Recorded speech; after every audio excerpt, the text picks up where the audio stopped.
Imagine, if you will, the most intimidating boardroom in New York City. We're talking about the top floor of a glass skyscraper that pierces the clouds, overlooking the vast concrete jungle of Manhattan. The walls are made of floor-to-ceiling glass. The table is a slab of imported mahogany that costs more than most people's luxury cars. Around this table sit 12 men, 12 executives in tailored Italian suits, smelling of expensive cologne and fear. They are tense, they are holding their breath.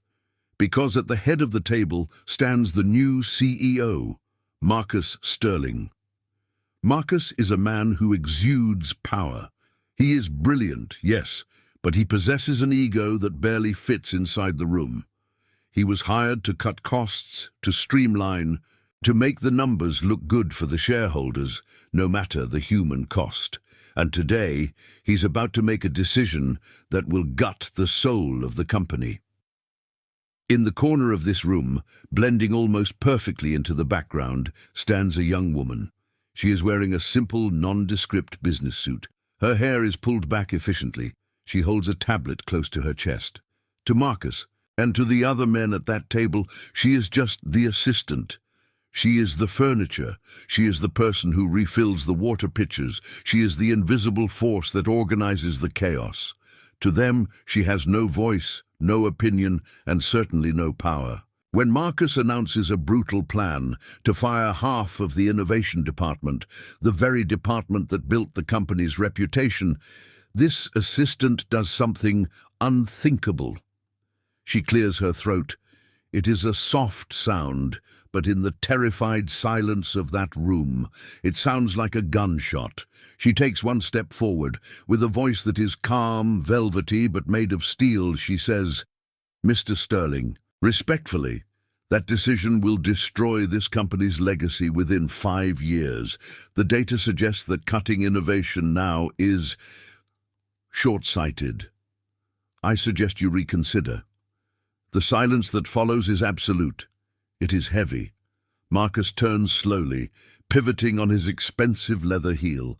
He looks at her with an expression of pure disbelief, as if a chair or a lamp had suddenly decided to speak to him. He walks over to her, invading her personal space, looming over her to intimidate. With a smile that doesn't reach his eyes, a smile of pure mockery, he delivers the sentence that will seal his fate. "Who gave you permission to speak? You fetch the coffee, darling. You schedule my flights. You do not think.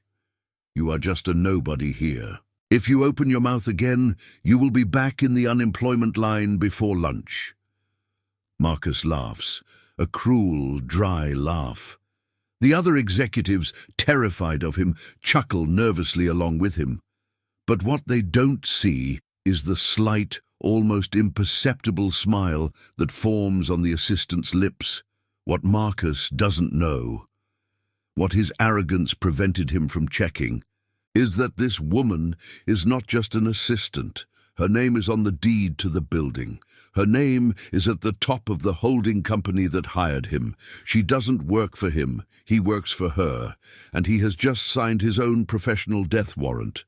Before we reveal exactly how this invisible assistant dismantled this man's career in real time in front of the entire board, I need to ask you a question. How many times have you had to dim your light so as not to offend someone's fragile ego? How many times have you been treated as invisible, even when you were the smartest person in the room? If you know this pain, type "I know" in the comments right now, and tell me where you are watching from. Today's story is dedicated to every underdog who was underestimated and came back to win the war. To truly understand the weight of that confrontation, we need to understand the atmosphere of apex dynamics. This wasn't just any company, it was a legacy. Built 40 years ago, it started as a small family operation and grew into a tech giant. But recently, things had changed. The original founders had stepped back, and a new breed of leadership had taken over, the Sharks. Marcus Sterling was the king of the sharks. He had been poached from a rival firm with one mandate: increase profits at all costs. He didn't care about the product, he didn't care about the employees, he cared about the stock price and his quarterly bonus. On that Tuesday morning, the air in the boardroom was recycled and cold. The thermostat was set to a chilling 68 degrees, just how Marcus liked it. It kept people awake, he said. It kept them on edge. Nia, our protagonist, stood by the sideboard where the coffee station was set up. She checked the levels of the decanters. She arranged the porcelain cups. She was the picture of servitude. But her eyes were scanning everything. She wasn't looking at the coffee. She was looking at the quarterly reports spread out on the table. She was reading upside down, faster than the executives were reading right side up. Marcus slammed his hand on the table. "Look at these projections," he shouted. "The innovation division is bleeding money. Research and development is a black hole. We are pouring millions into potential products, while our competitors are selling cheap software updates and making a killing. I want R&D cut by 60%, effective immediately." A murmur of concern went around the table. One brave executive, Mr. Henderson, a man who had been with the company for 20 years, raised a trembling hand. "But Marcus, R&D is the heart of Apex.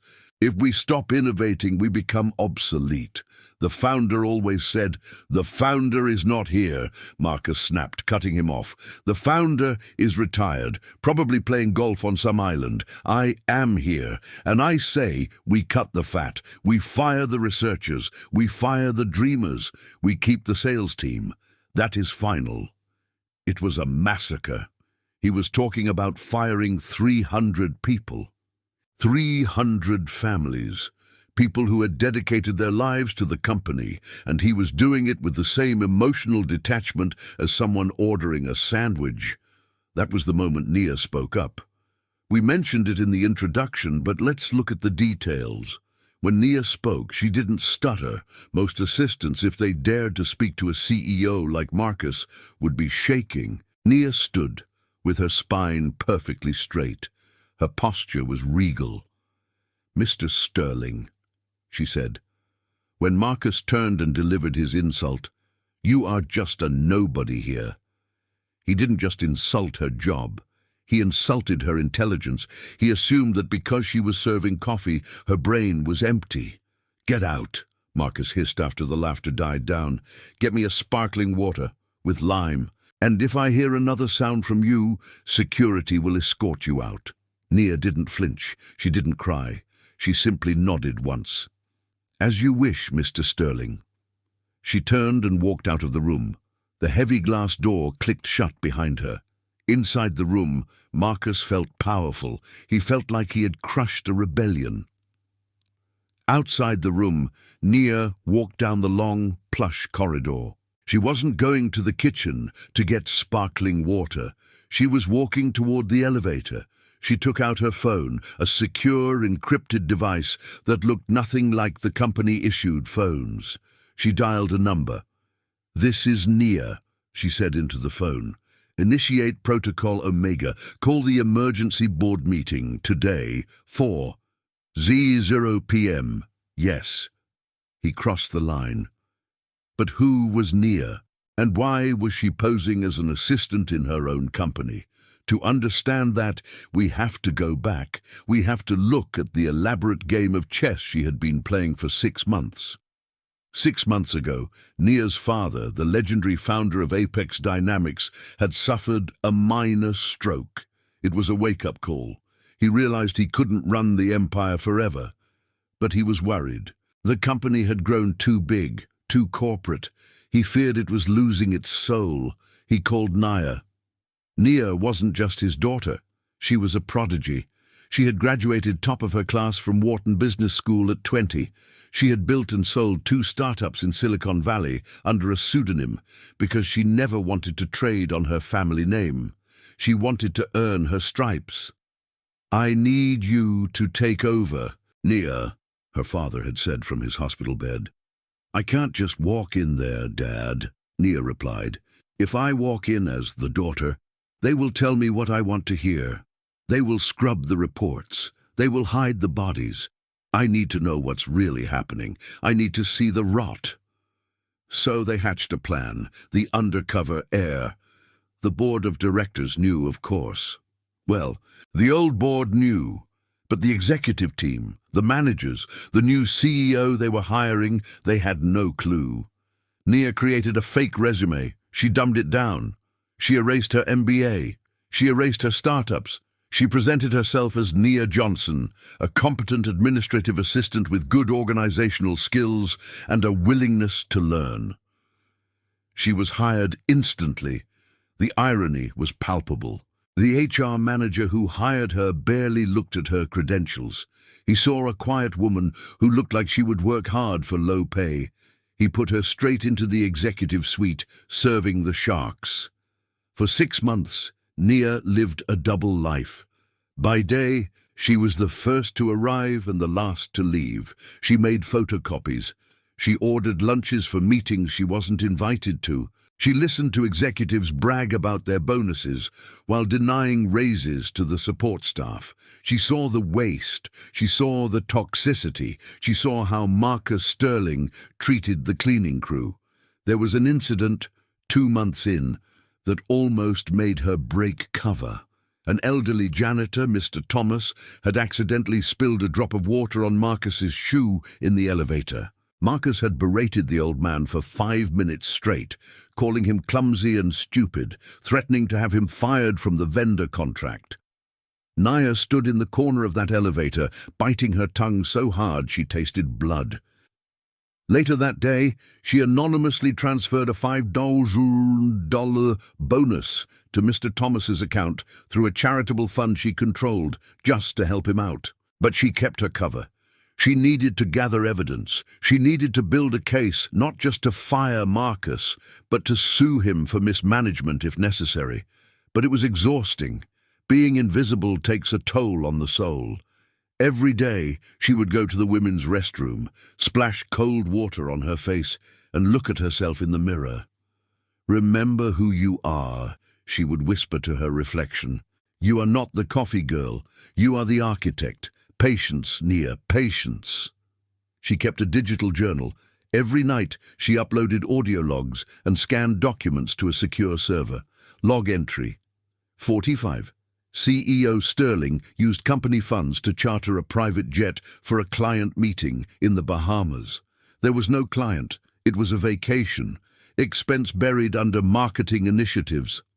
Log entry 89. HR is ignoring complaints of harassment from the sales team. The culture is rotting from the head down. She was building a mountain of dynamite, and Marcus Sterling was sitting right on top of it, smoking a cigar, completely unaware. Let's talk about Marcus Sterling. To the outside world, he was a golden boy. Wall Street loved him because he spoke their language. He talked about synergy and optimization. He had been featured on the cover of Fortune magazine under the headline, "The Fixer." But inside the walls of Apex Dynamics, he was a tyrant. Marcus believed in fear as a management tool. He had installed software on everyone's computer that tracked their keystrokes. If an employee was idle for more than 5 minutes, they got a warning email. He created a culture where people were afraid to go to the bathroom. He was also deeply, profoundly arrogant. He believed that his position made him superior as a human being. He didn't bother learning the names of anyone below the director level. To him, the support staff were not people, they were overhead. They were numbers on a spreadsheet that he wanted to delete. On the day of the confrontation, Marcus was feeling particularly invincible. The stock was up 2% because of rumors of his cost-cutting plan. He had a lunch scheduled with the senator. He felt untouchable. After Nia left the boardroom, Marcus turned back to the table. "Now that the distraction is gone," he said, gesturing to the empty door, "let's get back to business. I want the termination letters drafted by noon. Innovation is dead.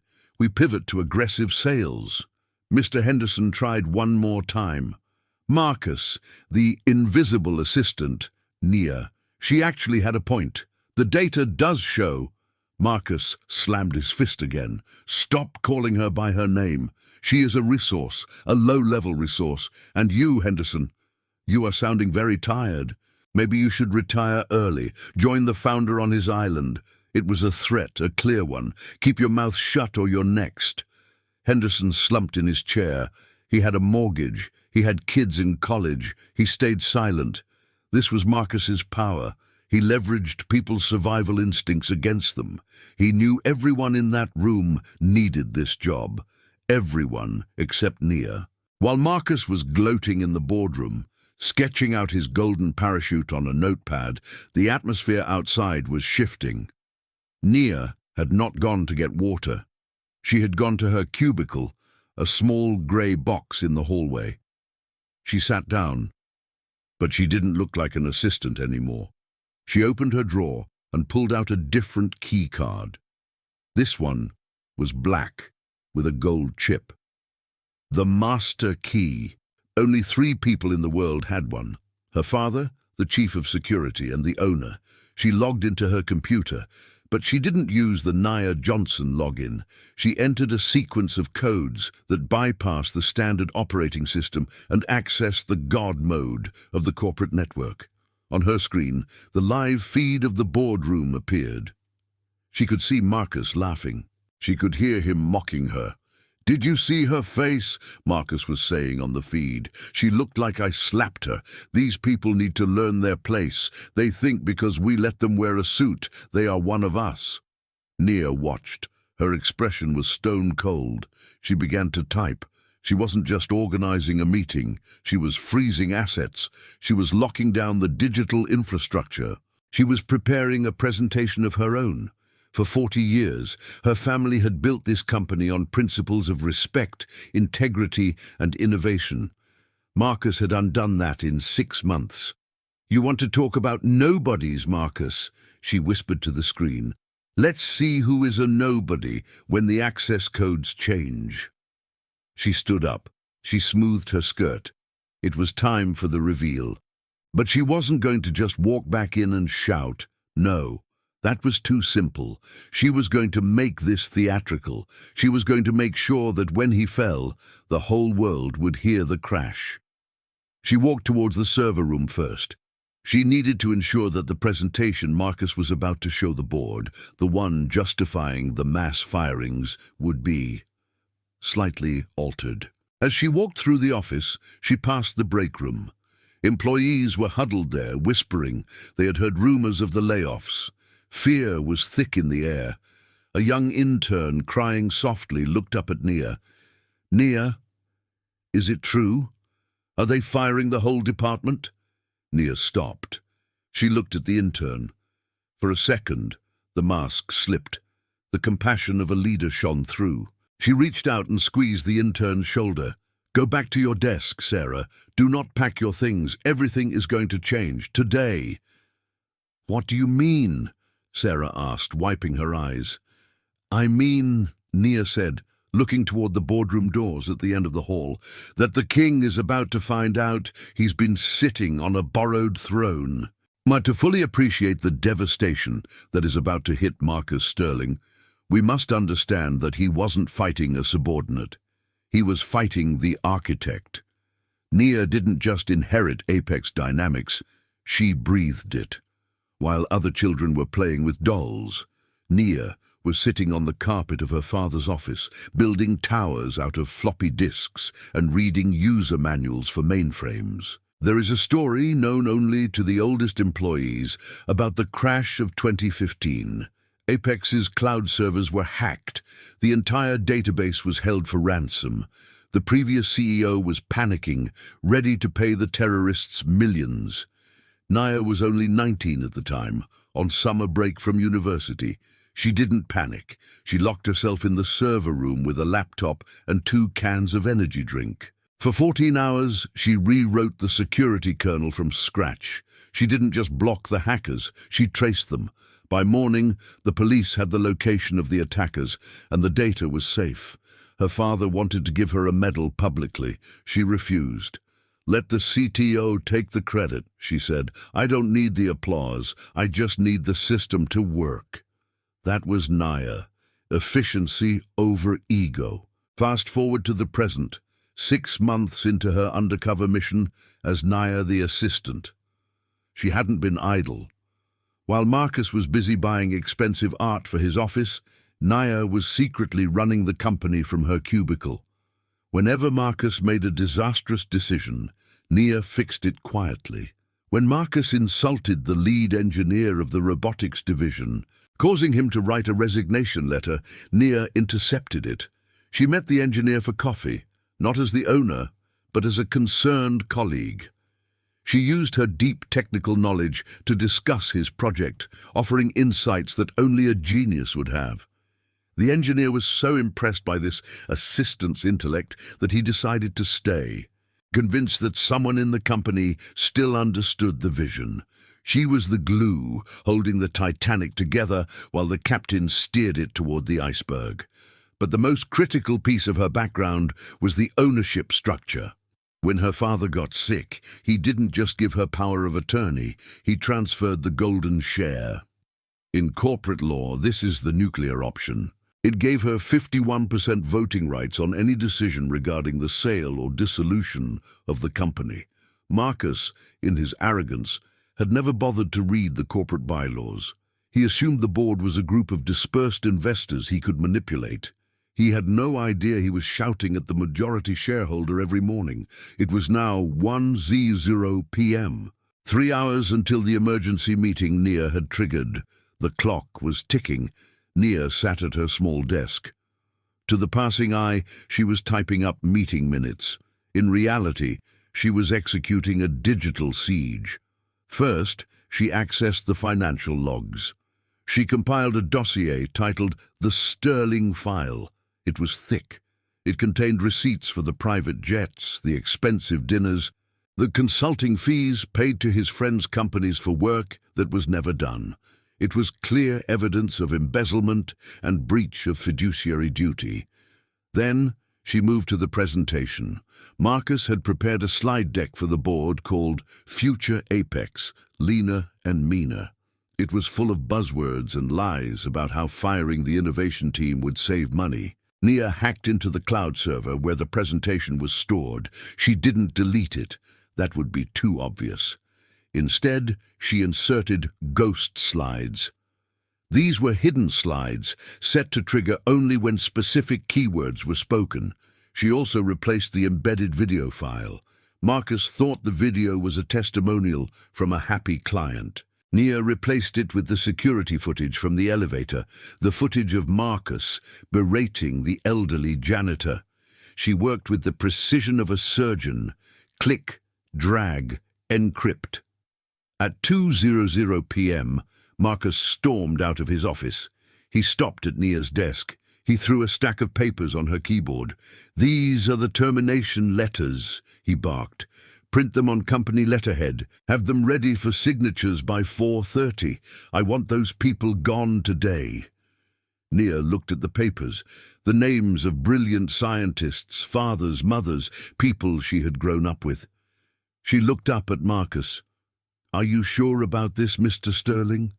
Once these are signed, there is no going back." Marcus leaned in, his breath smelling of coffee and mints. "For the last time, do I pay you to think? No, I pay you to print. Do it, or put your own name on the top of the pile." He walked away, laughing. Naya picked up the papers. She walked to the shredder. One by one, she fed the termination letters into the machine. The sound of the paper tearing was satisfying. "Whir, whir, I won't be needing these," she whispered, "because you won't be here to sign them." She then sent a message to the head of security, a man named Mr. O'Connell, who had served her father for 30 years and was the only person in the building who knew her true identity. Message: "Protocol Omega is active." He threatened the staff again. "Be ready at 4:00 p.m. I want a full team outside the boardroom. Silent approach." Reply: "Copy that, Ms. Naya. It will be a pleasure." 3:45 p.m. The atmosphere on the top floor shifted. The elevators began to ding repeatedly. Marcus was in his office, practicing his speech in the mirror. He heard the commotion and frowned. He checked his schedule. He didn't have any meetings until the weekly recap on Friday. He walked out into the hallway and froze. Walking toward the boardroom were the titans. There was Elena Rossetti, the ruthless venture capitalist who sat on the external board. There was General Retardassi Arthur Banks, a man who intimidated presidents. There was the representative from the employee union. These people never came to the office unless something catastrophic or monumental was happening. Marcus straightened his tie. A smile spread across his face. Delusion is a powerful drug. They must be here for me, he thought. They heard about my cost-cutting plan. They are here to congratulate me early. Maybe they are giving me a raise. He puffed out his chest and walked toward them. "Elena! General!" Marcus called out, extending his hand. "What a pleasant surprise. I wasn't expecting the board until next month, but I'm always ready to showcase our progress." Elena Rossetti didn't shake his hand. She looked at him with eyes cold enough to freeze nitrogen. "We were called for an emergency session, Marcus. We were told there is a crisis of leadership. We assumed you called it." Marcus blinked. "Me? No, I didn't call any meeting. Everything is fine. Profits are up. Who called this?" General Banks grunted. "The summon came from the chairman's office. Priority Alpha." "The chairman!" Marcus laughed nervously. "The old man is in a hospital bed in Switzerland. He can barely speak. This must be a system glitch, or a prank." "It is no prank," said a voice from behind them. Marcus turned. It wasn't Nia. It was Mr. O'Connell, the head of security. "The meeting is confirmed, Mr. Sterling. The board is required to assemble immediately. Please, take your seats." Confused but confident, Marcus ushered them into the boardroom. "Fine, fine. A glitch, surely. But since you are all here, I might as well present my new strategy. It's brilliant, really. You're going to love it." They all sat down around the mahogany table. The tension was palpable. The air conditioning seemed to be humming louder than usual. Marcus stood at the head of the table. He plugged in his laptop. "Where is that assistant?" he muttered, looking around. Nia, bring water for the guests." No answer. "Useless girl," Marcus grumbled. "I'm firing her today too." Elena Rossetti raised an eyebrow. "You're firing your support staff before a board meeting. Interesting prioritization, Marcus." "She's incompetent, Elena. A nobody. Just like the rest of the dead weight I'm cutting today." Marcus pressed the button to lower the projector screen. "Ladies and gentlemen of the board," he began, putting on his best salesman smile, "we are at a crossroads, and I have made the tough decision to trim the fat. Today, I present to you the future." He clicked his clicker to start the first slide. But the slide didn't say Future Apex. The screen flickered. It went black for a second, and then text appeared in bold red letters. "Projected losses under current CEO, $400 million. Marcus stared at the screen. He hit the clicker again. The slide changed. "Employee morale, 80%, lowest in history." "What? What is this?" Marcus stammered. "This isn't my deck. Someone tampered with the file. Tech support." He hit the clicker frantically. The screen changed again. This time it wasn't a graph, it was a photo. A photo of Marcus on a yacht in the Bahamas, holding a champagne glass. Caption, "Client meeting. Cost to company, $45 million.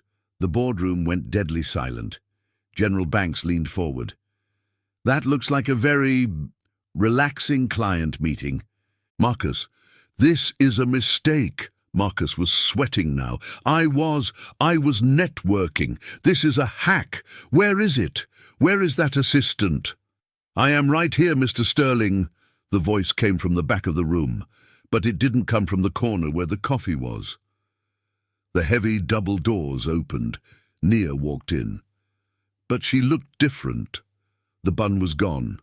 Her hair was down, framing her face in powerful waves.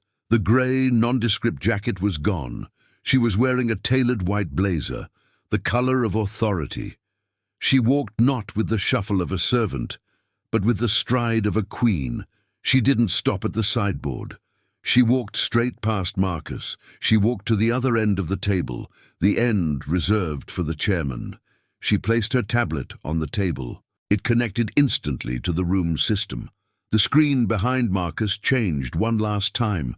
It showed a live feed of the company's organizational chart.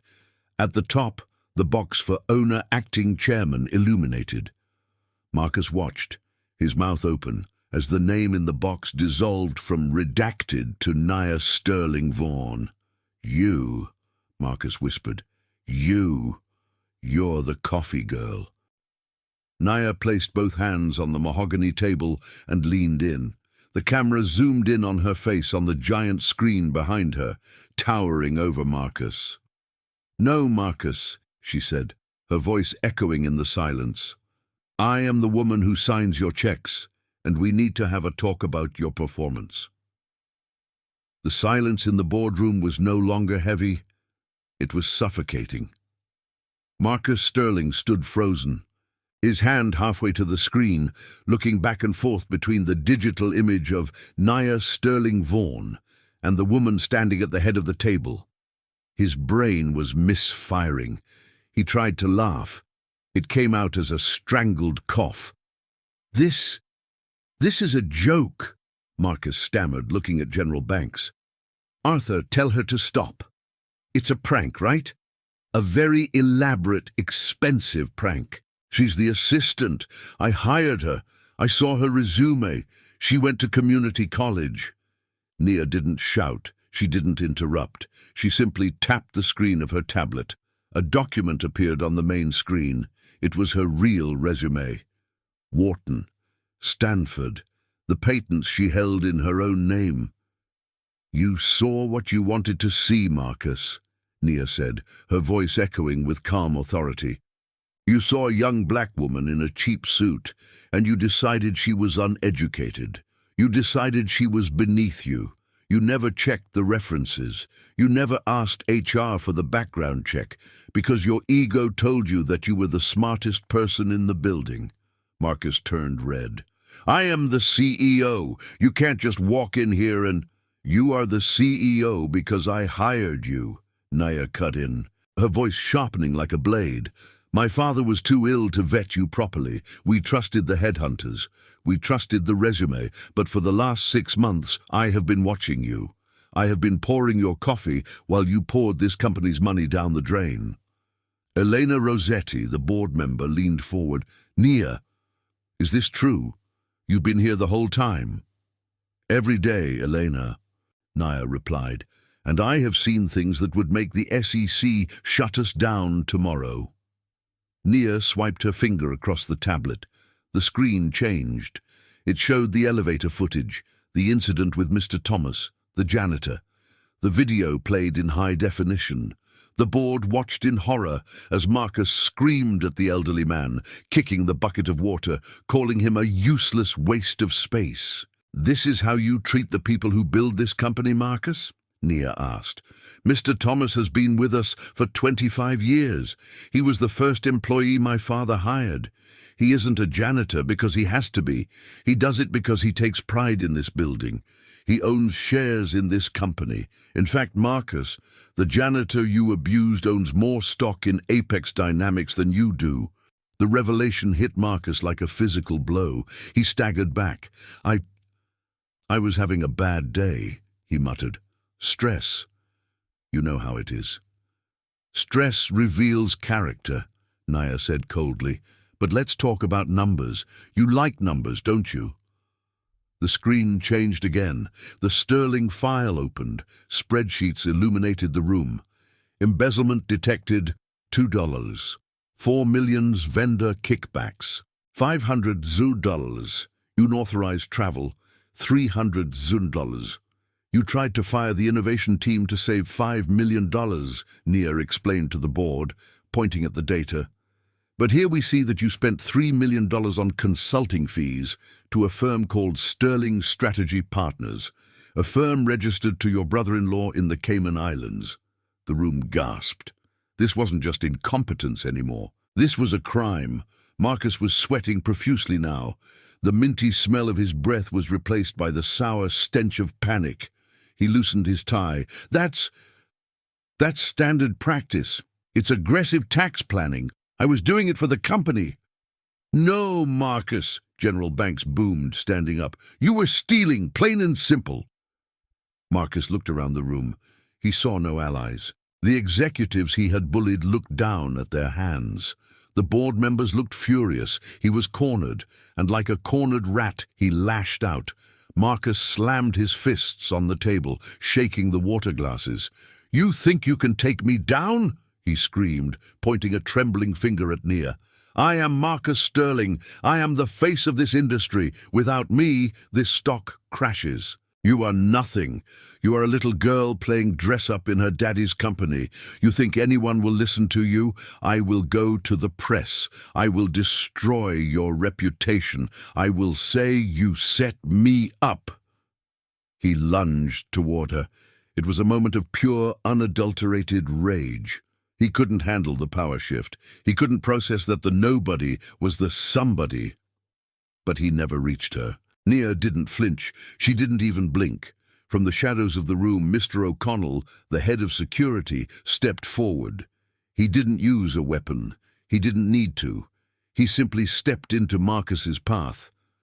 O'Connell was an ex-Marine, 6'4" of solid muscle. He placed one large hand on Marcus's chest and pushed. It wasn't a violent shove. It was a stop command given physical form. Marcus stumbled back, breathless. "Sit down, Mr. Sterling," O'Connell said, his voice low and dangerous. Nia walked around the table slowly. She approached Marcus, who was now collapsing into his chair, defeated. She stood over him. The dynamic had completely flipped. The invisible woman was now the only thing in the room anyone could see. "You called me a nobody," Nia said softly. "You said I was just here to fetch coffee. But you forgot the most important rule of business, Marcus. The people you step on to get to the top are the same people you will meet on your way down." She leaned in close. "You aren't being fired because of the money. We can recover the money.